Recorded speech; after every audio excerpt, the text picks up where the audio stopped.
ಬೆಂಗಳೂರಿನ ಕೆಪಿಸಿಸಿ ಕಚೇರಿಯ ಭಾರತ್ ಜೋಡೋ ಸಭಾಂಗಣದಲ್ಲಿ ಭಾರತೀಯ ರಾಷ್ಟ್ರೀಯ ಕಟ್ಟಡ ನಿರ್ಮಾಣ, ಅರಣ್ಯ ಮತ್ತು ಮರಗೆಲಸ ಕಾರ್ಮಿಕರ ಒಕ್ಕೂಟದ ವತಿಯಿಂದ 28ನೇ ರಾಷ್ಟ್ರೀಯ ಸಮಾವೇಶವನ್ನು ಆಯೋಜಿಸಿದ್ದರು.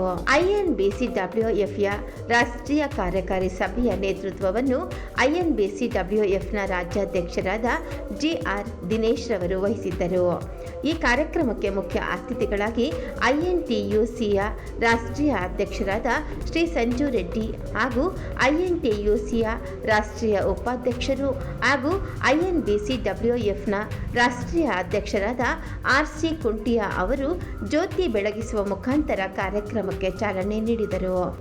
ಈ ಕಾರ್ಯಕ್ರಮಕ್ಕೆ ಭಾರತೀಯ ರಾಷ್ಟ್ರೀಯ ಕಟ್ಟಡ ನಿರ್ಮಾಣ, ಅರಣ್ಯ ಮತ್ತು ಮರಗೆಲಸ ಕಾರ್ಮಿಕರ ಒಕ್ಕೂಟದ ಎಲ್ಲ ರಾಜ್ಯದ ಅಧ್ಯಕ್ಷರುಗಳು, ಉಪಾಧ್ಯಕ್ಷರುಗಳು ಮತ್ತು ಪ್ರಧಾನ ಕಾರ್ಯದರ್ಶಿಗಳು ಕಾರ್ಯಕ್ರಮದಲ್ಲಿ ಉಪಸ್ಥಿತರಿದ್ದರು ಹಾಗೂ ರಾಷ್ಟ್ರೀಯ ಪ್ರಧಾನ ಕಾರ್ಯದರ್ಶಿಗಳಾದ ಎಂ ವಿಜಯ ನಾಯಕ ಮತ್ತು ರಾಜ್ಯ ಮಹಿಳಾ ಅಧ್ಯಕ್ಷರಾದ ಸಂಗೀತ ನಾಡಗೌಡ ಹಾಗೂ ಭಾರತೀಯ ರಾಷ್ಟ್ರೀಯ ಕಟ್ಟಡ ನಿರ್ಮಾಣ, ಅರಣ್ಯ ಮತ್ತು ಮರಗೆಲಸ ಕಾರ್ಮಿಕರ ಒಕ್ಕೂಟದ ಉಪಾಧ್ಯಕ್ಷರು, ಪ್ರಧಾನ ಕಾರ್ಯದರ್ಶಿಗಳು, ರಾಜ್ಯದ ಪದಾಧಿಕಾರಿಗಳು, ಜಿಲ್ಲಾಧ್ಯಕ್ಷರು ಹಾಗೂ ಅನೇಕ ಮುಖಂಡರುಗಳು ರಾಷ್ಟ್ರೀಯ ಕಾರ್ಯಕಾರಿ ಸಭೆಯಲ್ಲಿ ಪಾಲ್ಗೊಂಡಿದ್ದರು.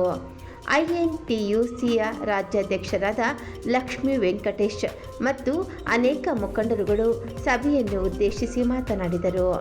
12-13 ವರ್ಷಗಳಿಂದ ಕೂಲಿ ಕಾರ್ಮಿಕರಿಗೆ ಸಿಗಬೇಕಾಗಿರುವ ಸವಲತ್ತುಗಳು ಸಿಗುತ್ತಿಲ್ಲ ಎಂದು ಕೇಂದ್ರ ಸರ್ಕಾರದ ವಿರುದ್ಧ ವಾಗ್ದಾಳಿ ನಡೆಸಿದರು. ಏನು ನಮ್ಮ ಕೆಪಿಸಿಯ ಭಾರತ್ ಜೋಡೋ ಭವನದಲ್ಲಿ ನಮ್ಮ ಐಎನ್ಬಿಸಿ 22ನೇ ನ್ಯಾಷನಲ್ ವರ್ಕಿಂಗ್ ಕಮಿಟಿ ಮೀಟಿಂಗ್ ಇರ್ತಾ ಇದೆ. ಈ ಸಭೆಗೆ ನಮ್ಮ ಐಎನ್ಬಿಸಿ ರಾಷ್ಟ್ರೀಯ ಅಧ್ಯಕ್ಷರಾದ ಡಾಕ್ಟರ್ ರಾಮಚಂದ್ರ ಕೊಟ್ಟಿ ಅವರು ಬಂದಿದ್ದಾರೆ ಹಾಗೂ ಇಂಟ್ಯಾಕ್ನ ರಾಷ್ಟ್ರೀಯ ಅಧ್ಯಕ್ಷರಾದ ಸಂಜಯ್ ರೆಡ್ಡಿ ಅವರು ಹಾಗೂ ನಮ್ಮ ಡಿ.ಕೆ. ಶಿವಕುಮಾರ್ ಆಶಯದೊಂದಿಗೆ ಇವತ್ತು ಕೆಪಿಸಿ ಭಾರತ್ ಜೋಡೋ ಭವನದಲ್ಲಿ ನಾವು ನ್ಯಾಷನಲ್ 22ನೇ ರಾಷ್ಟ್ರೀಯ ಕಾರ್ಮಿಕ ದಿನಾಚರಣೆ ಮಾಡ್ತಾಯಿದ್ವಿ, ವರ್ಕಿಂಗ್ ಕಮಿಟಿ ಮಾಡ್ತಾಯಿದ್ವಿ. ಇವತ್ತೇನು ನಮ್ಮದು ನ್ಯಾಷನಲ್ ವರ್ಕಿಂಗ್ ಕಮಿಟಿ ಏನು ಸೆಂಟ್ರಲಲ್ಲಿ ಏನಾಗಿದೆ ಇದರ ಗೌರ್ಮೆಂಟಲ್ಲಿ ಏನು ಮೋದಿ ಸರ್ಕಾರದಲ್ಲಿ ಲೇಬರ್ ಕೋಡೆಲ್ಲ ಚೇಂಜ್ ಮಾಡ್ತಾ ಇದ್ದಾರೆ. ಅದ್ರ ವಿರುದ್ಧವಾಗಿ ಇವತ್ತು ಡಿಸ್ಕಷನ್ ಮಾಡಿ ಮುಂದಿನ ದಿನಗಳಲ್ಲಿ ಕಾರ್ಮಿಕರಿಗೆ ಯಾವ ಥರ ಅನುಕೂಲ ಆಗಬೇಕು ಅನ್ನೋ ನಿಟ್ಟಲ್ಲಿ ನಮ್ಮ ಸಂಘಟನೆ ಮುಂದಿನ ದಿನಗಳಲ್ಲಿ ಕಾರ್ಮಿಕರಿಗೆ ಬಲಪಡಿಸುವ ನಿಟ್ಟಲ್ಲಿ ಯಶಸ್ವಿ ಆಗಬೇಕು ಅಂತ ಇವತ್ತು ಕಾರ್ಯಕ್ರಮದಲ್ಲಿ ನಿರ್ಣಯ ಕೈಗೊಂಡಿದ್ದಾರೆ.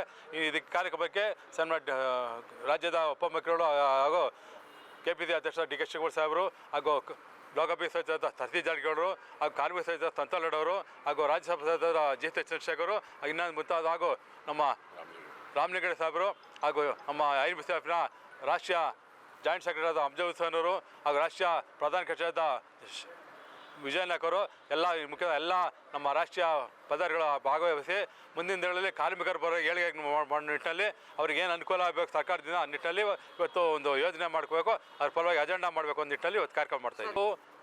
ಏನು ಮೋದಿ BJP ಸರ್ಕಾರ 11 ವರ್ಷದಿಂದ ಏನು ಸೆಂಟ್ರಲ್ ಮಾಡ್ತಾಯಿದೆ, ಅದಾದಮೇಲೆ 2013ರಿಂದ 2018ವರೆಗೂ 18ರಿಂದ 23 ಏನು BJP ಸರ್ಕಾರ ಕರ್ನಾಟಕದಲ್ಲಿತ್ತು, ಕಾರ್ಮಿಕರಿಗೆ ಅನೇಕ ಕಷ್ಟ ಸಲಭೆಗಳು ಆಗಿದೆ.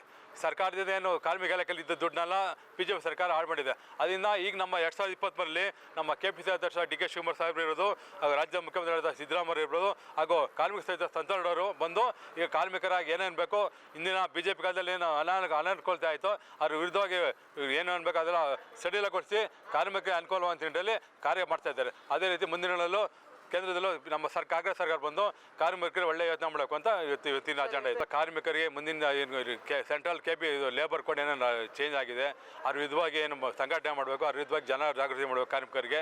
ಹಾಗೂ ನಮ್ಮ ಇಲ್ಲಿ ಏನು ಸರ್ಕಾರದ ಕಾಂಗ್ರೆಸ್ ಸರ್ಕಾರ ಇದೆ, ಕಾರ್ಮಿಕರಿಗೆ ಏನು ಅನುಕೂಲ ಬೇಕು ಆ ನಿಟ್ಟಿನಲ್ಲಿ ಅವ್ರಿಗೆ ಏನೋ ಯಾವ ರೀತಿ ಅನುಕೂಲಗಳು ಕಾನೂನುಗಳು ಮಾಡಬೇಕು ಸಹಕರಿಸಬೇಕು ಅನ್ನೋ ನಿಟ್ಟಲ್ಲಿ ಒಂದು ಯೋಜನೆ ಮಾಡಿಕೊಂಡು ಅದನ್ನು ಸರ್ಕಾರಕ್ಕೆ ಒಪ್ಪಿಸೋ ನಿಟ್ಟಿನಲ್ಲಿ ಮಾಡ್ತಾಯಿದ್ದೀವಿ. ನಮ್ಮ ಏನು ರಾಜ್ಯದಲ್ಲಿ 2 ದಾವಣಗೆರೆ ಉಪಚುನಾವಣೆ ಇರ್ಬೋದು, ಬಾಗಲಕೋಟೆ ಉಪಚುನಾವಣೆ ಇರ್ಬೋದು, ಹಾಗೇನು ಪಂಚಾಯತ್ ಚುನಾವಣೆ ಇದೆ ನಿಟ್ಟಿನಲ್ಲಿ ನಮ್ಮ ಕಟ್ಟಡ ಕಾರ್ಮಿಕರು ಹಾಗೂ ಫಾರೆಸ್ಟ್ನ ಕಾರ್ಮಿಕರ ಒಗ್ಗೂಡಿ ಕಾಂಗ್ರೆಸ್ ಬೆಂಬಲಿಸಿದೆ ಓಟ ಮಾಡಬೇಕು ನಿಟ್ಟಲ್ಲಿ ನಮ್ಮ ಎಲ್ಲ ಪದಾಧಿಕಾರಿಗಳು ಮುಂದಿನ ದಿನಗಳಲ್ಲಿ ಅವರ ಜೊತೆ ಕೈಗೂಡಿಸಿ ಕಾರ್ಮಿಕರಿಗೆ ಸಲಹೆ ಸೂಚನೆಗಳನ್ನು ನೀಡ್ತಾರೆ. INBCWF एक नेशनल इंडस्ट्रियल फेडरेशन है इंटक का, जो देश के 15 लाख निर्माण में जो काम करने वाले मजदूर है, लक्कड़ मजदूर है, फॉरेस्ट में काम करने वाले उनका एक महासंघ है. आज उसका 28वां राष्ट्रीय अधिवेशन है जिसमें हम 13 ऐसे प्रस्ताव लाएंगे मजदूर हित में, जो सरकार, केंद्र की सरकार और अन्य राज्य की जो भाजपा सरकार है जो मजदूर विरोधी है उसके खिलाफ एक आंदोलन की तैयारी है. साथ ही साथ आज हमारे पूरे देश से सैकड़ों के करीब जो नेशनल पदाधिकारी हैं वो शामिल होंगे। हमारे बीच में deputy CM, labour minister, PWD minister जो कर्नाटका के हैं वो शामिल होंगे। हमारे राष्ट्रीय अध्यक्ष डॉक्टर आर सी खुंटिया जी, हमारे इंटक के राष्ट्रीय अध्यक्ष डॉक्टर जी संजीवा रेड्डी जी इस कार्यक्रम में उपस्थित हैं। और हम देश के मजदूरों के मसाइल पे, मुद्दों पे, समस्याओं पे, प्रॉब्लम्स के ऊपर आज डिस्कशन करने के बाद एक रेजोल्यूशन पास करेंगे जो केंद्र सरकार की मजदूर विरोधी नीतियां हैं उसके खिलाफ। और 1 अप्रैल को पूरे देश में काला दिवस मनाने का कार्यक्रम है हमारा। सारा संगठन पूरी तरीके से कांग्रेस पार्टी के आने वाले 5 राज्यों में जो चुनाव है उसमें हमारा संगठन सक्रिय रूप से काम कर रहा है और आशा है कि हम सरकार बनाएंगे 5 राज्यों में। हमारे संगठन के तमाम पदाधिकारी जो राज्य पदाधिकारी हैं और केंद्रीय पदाधिकारी हैं वो उन राज्यों में प्रवास में हैं और कार्यक्रम में लगे हुए हैं।